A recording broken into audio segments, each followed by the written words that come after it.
முதல்ல இது வந்து எனக்கு தெரிந்தவரை இது அதிகார பகிர்வு பொறுத்த ஒரு பிரச்சனை தான். இது வந்து கூடுதலாக 5 இடம் கொடுங்க 3 இடம் கொடுங்க அப்படிங்கிறதுக்காக ஒரு பிரச்சனை அல்ல.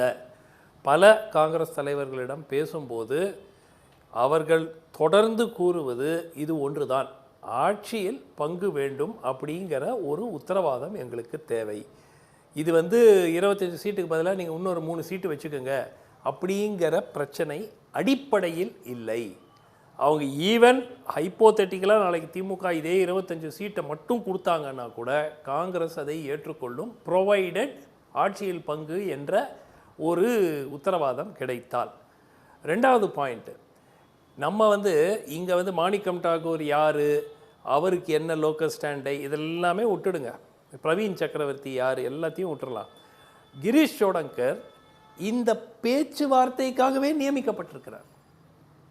அதனால் அவர் கூறுவதும் வந்து தலைமையினுடைய அபிப்பிராயம் கிடையாது, சொந்த அபிப்பிராயம் அப்படின்னு நம்ம சொல்கிறதுக்கு வாய்ப்பில்லை.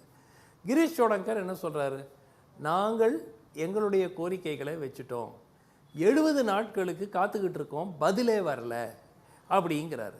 ரெண்டாவது என்ன சொல்கிறாரு, எங்கள் தொண்டர்கள் ஆட்சியில் பங்கு கேட்பதில் என்ன தவறு இருக்கிறது, 58 ஆண்டு காலமாக காங்கிரஸ் கட்சி இங்கு ஆட்சியில் இல்லை, அதனால் அவர்களிடையே ஒரு எதிர்பார்ப்பை நாங்கள் கொண்டு வருவதில் எந்த தவறும் இல்லை.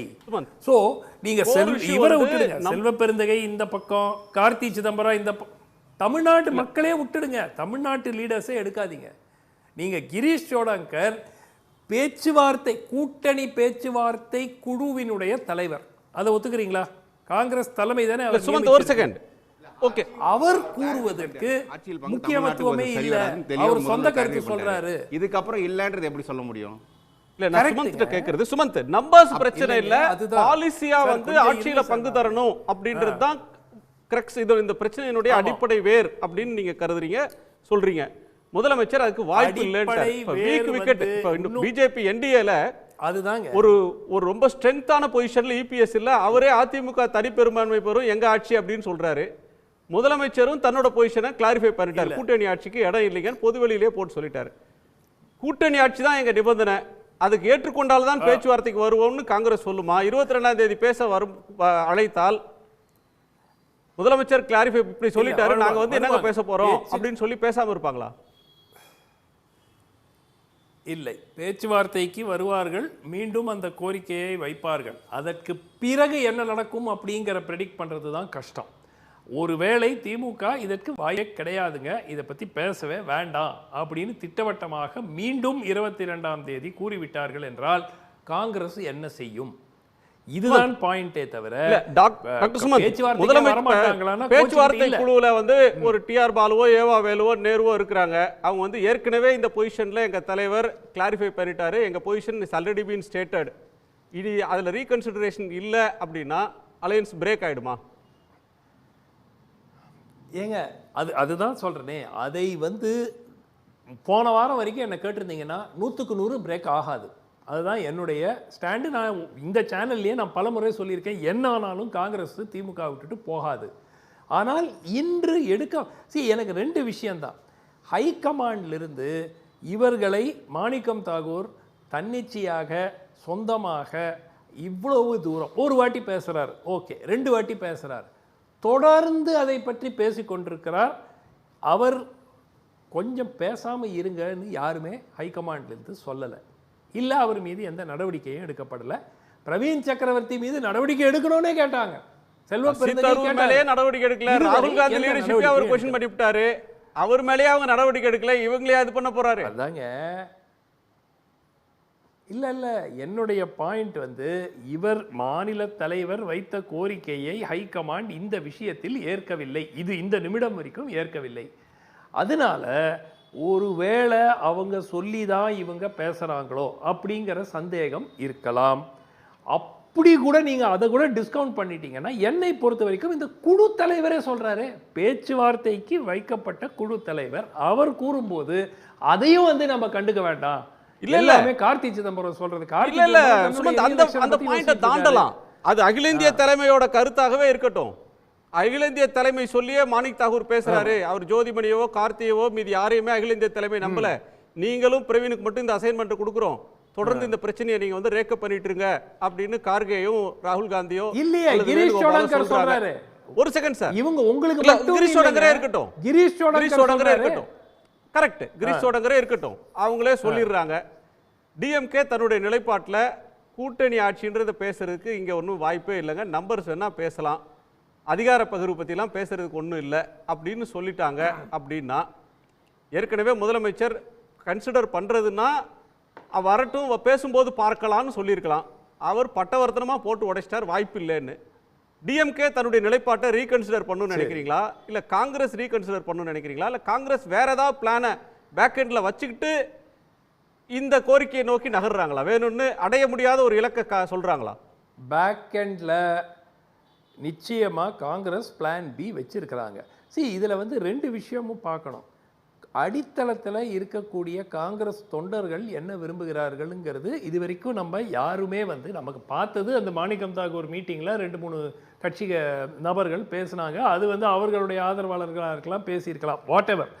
அடிப்படையாக நம்ம பார்க்க வேண்டியது இது ஒரு 15 தலைவர்கள் மட்டும்தான் இந்த கூட்டணியை விரும்புகிறார்களா, இல்லை காங்கிரஸ் தொண்டர்களும் விரும்புகிறார்களாங்கிறது காங்கிரஸ் கட்சி கண்டுபிடிக்க முயற்சிக்கும். அது நம்ம முயற்சிக்கிறோமோ இல்லையோ அவங்க முயற்சிப்பாங்க. மெயின் இஷ்யூ என்னவென்றால் அவர்களுக்கு வேறு ஒரு ஆப்ஷன் இருக்குது. அந்த ஆப்ஷன் சார், நான் யாரையும் இன்டரப்ட் பண்ணல சார், இன்டரப்ட் பண்ண டென்ஷன் ஆகாதீங்க ப்ளீஸ், நான் முடிச்சிடுறேன், அதுக்கப்புறம் நீங்க பேசுங்க. காங்கிரஸ் கட்சியை பொறுத்த வரைக்கும் அவர்கள் ஒரு ஆப்ஷன் தாவேகா மூலமாக ஒரு வாய்ப்பு, ஆல்டர்னேட் பிளான் பி உருவாகி இருக்கிறது. அந்த உருவாகி இருக்கிற வாய்ப்பு நல்ல வாய்ப்பா கெட்ட வாய்ப்பா, அதனால் வெற்றி கிடைக்குமா, இதெல்லாம் அடுத்ததுங்க. வாய்ப்பே இல்லை, வேற வழி இல்லை. திமுகவை நம்பிதான் காங்கிரஸ் நிரந்தரமாக இருக்க வேண்டும் என்ற ஒரு சிச்சுவேஷன் ஸ்லைட்டா 1% மாறி இருக்கு.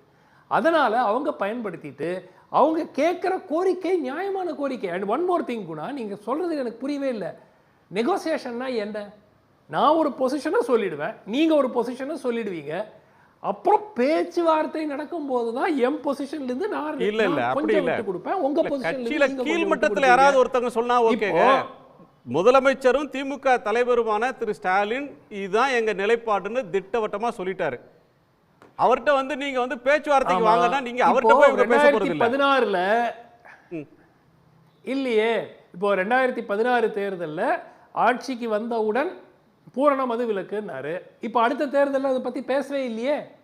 ஸோ எல்லாமே சேஞ்ச். யாராக இருந்தாலும் ஒரு தங்களுடைய ஒரு பொசிஷனில் மாற்றமே வராது, எல்லாமே நிரந்தரம். ஒரு வாட்டி சொன்னா, ஒரு தடவை சொன்னா, 100 தடவை சொன்னா. ஓகே, நீங்க நம்புறீங்களா? நீங்க நம்புறீங்களா திமுக வந்து இப்போ ஒரு நிமிஷம் எடப்பாடி சொல்றாரு, எடப்பாடி மாணிக் தாகூர் ஒரு செகண்ட். சோ மாணிக் தாகூர் கொடுத்த பேட்டி, நீங்க கொடுத்த பேட்டி எல்லாம் பார்த்தோம். என்னென்ன இலாக்கா வேணும் சொல்லுங்க அப்படின்னு திமுக பேசும். நாங்க எங்க நிலைப்பாட்டை மறுபரிசீலனை பண்ணிட்டோம், நீங்க இல்லாம கூட்டணியை ஓட்ட முடியாது, உங்க பிஸ்லிஸ்ட கொடுங்க, எத்தனை தொகுதி, அதே மாதிரி என்னென்ன இலாக்கா அப்படின்னு சொல்லுங்கன்னு கேட்பாங்கன்றீங்களா? அந்த இடத்துக்கு வந்துருவாங்களா? இல்லைங்க இல்லைங்க இல்லை குணா, நீங்க ஒரு நிமிஷம். இந்த பேச்சுவார்த்தையில அவங்க 2 தரப்பும் உட்காருவாங்க. உட்கார்ந்துக்கிட்டு காங்கிரஸ் தங்களுடைய நிலைப்பாட்டை மீண்டும் 70 நாட்களுக்கு முன்பே நாங்க சொன்னோம், இப்போ திருப்பியும் சொல்றோம், நீங்க எவ்வளவு இறங்கி வரீங்க, நாங்க எவ்வளவு விட்டு கொடுக்குறோம், முடியுமா அப்படின்னு ஒரு எக்ஸ்ப்ளோர் பண்ணுவாங்கல்ல. அது ஒரே மீட்டிங்ல நோ எஸ் அந்த மாதிரி கிடையாது. நெகோசியேஷன் என்றாலே ஒருத்தர் கொஞ்சம் விட்டு கொடுப்பாங்க, அவங்க கொஞ்சம் விட்டு கொடுப்பாங்க, நடுவில் ஒரு மீட்டிங் பாயிண்ட் வரும். நான் இன்னும் எதிர்பார்க்கிறேன் அந்த மாதிரி ஒரு மீட்டிங் பாயிண்ட்டை கண்டுபிடிக்க முயற்சிகள் நிச்சயமாக இருதரப்பும் செய்யும். ஏன்னா ஒருத்தருக்கு ஒருத்தர் தேவை, அதில் மாற்று கருத்தே கிடையாது. ஏதோ திமுகவுக்கு காங்கிரஸ் தேவையே இல்லை, தேவையில்லைன்னா முடிச்சுட்டு போங்க. ஒரே வார்த்தை, ஒரு அறிக்கை, இந்த மாதிரி தொடர்ந்து பேச்சுவார்த்தை இப்போ பேசிக்கொண்டிருக்கிறார்கள், இவர்களுடன் கூட்டணி இல்லைன்னு சொல்லிட்டு போயிட்டே இருக்க வேண்டியதானே. ஸோ இரு தரப்புக்கும் காங்கிரஸுக்கும் மாணிக் தாகூர் போன்றவங்க சீன்றாங்கிறதுக்காக ஒரு பொறுப்புள்ள கட்சியில முக்கியமான பதவி வகிக்கக்கூடியவங்க ராகுல் காந்தியோ கர்கேயோ வேற யாருமோ வெளிப்படையாக இதை பத்தி பேசாம மாணிக் தாகூர் மாதிரி ஒருத்தர் பேசுறதுக்காக அடுத்த நாளே நாங்கள் மிகவும் மனம் புண்பட்டுட்டோம், இந்த கூட்டணி முடிந்தது. மாணிக் தாகூருடைய நோக்கத்தை நிறைவேற்றுறதுக்காக ஒரு கட்சி நடத்துவாங்க ஒருத்தங்க, அவங்களுக்கு இதை விட பெரிய இருக்கும்ல. திமுகவில் ஒரு நிமிஷம் அந்த குழு வந்து மீட் பண்ணாங்கல்ல, சிஎம் மீட் பண்ணாங்கல்ல, கோரிக்கை வச்சாங்கல்ல, அதிகார பங்கு அதுல இருந்ததா இல்லையா? ஒரே வார்த்தை தெரிஞ்சு. அப்படின்னா ஏற்கனவே அதிகாரப்பூர்வமா கம்யூனிகேட் ஆயிடுச்சுன்னு அர்த்தம். அது சொல்லுங்க பார்க்கலாம். அதுக்கு வெளிப்படையாவே சொல்லிட்டாங்களே சார், அதிகாரப்பூர்வமா இதுவரையிலும் இல்ல இதுவரையிலும் வந்து ஷோடங்கரோ மற்றவர்களோ பேச்சுவார்த்தை நடத்தணும், குழு அமைங்க. வழக்கமா என்ன செய்வாங்கன்னா 2 கட்சியும் குழு அமைச்சு பேசுவாங்க. 22ஆவது நாங்க குழு அமைக்கிறோம்னு முதலமைச்சர் சொல்லிட்டாரு. அவங்க குழு அமைக்கிறதுக்கே 70 நாள் ஆயிடுச்சுன்னு அவங்க புலம்புறாங்க. தேர்தல் அறிவிக்கிற நேரத்துல தான் பண்ணுவோம் இவங்க சொல்றாங்க. நாங்கள் இல்லங்க, பேசுறதுக்கு முன்னாடியே இந்த பிரச்சனையை பொதுவெளியில முதலமைச்சர் தன்னோட ஸ்டாண்ட கிளாரிஃபை பண்ணிட்டாரு. அதுல இருந்து டிஎம்கே இறங்கி வரும் நீங்க நம்புறீங்களான்னு கேட்டேன். எடப்பாடி ஒரு நிமிஷம் இல்ல நம்பர்ஸ் இப்ப ஒரு செகண்ட் எடப்பாடி நம்பர்ஸ் வந்து அவங்க 60 கேக்குறாங்க, ஒரு நிமிஷம் இவங்க 20 எடப்பாடி ஒரு மிடில் பாயிண்ட் வரலாம். ஒரு 40 கேக்குறாங்க, 25 இருக்குன்னா ஒரு மிட் பாயிண்ட் வரலாம். ஆட்சியில் பங்கு இருக்கு இல்ல அப்படின்னு 2 பொசிஷன் இருக்கு. ஆட்சியில பங்கு வேணும்ன்றது ஒரு பொசிஷன், இல்லைன்றது இன்னொரு பொசிஷன். இதுல எங்க மிட் பாயிண்ட் இருக்கு? ஒரு நிமிஷம்.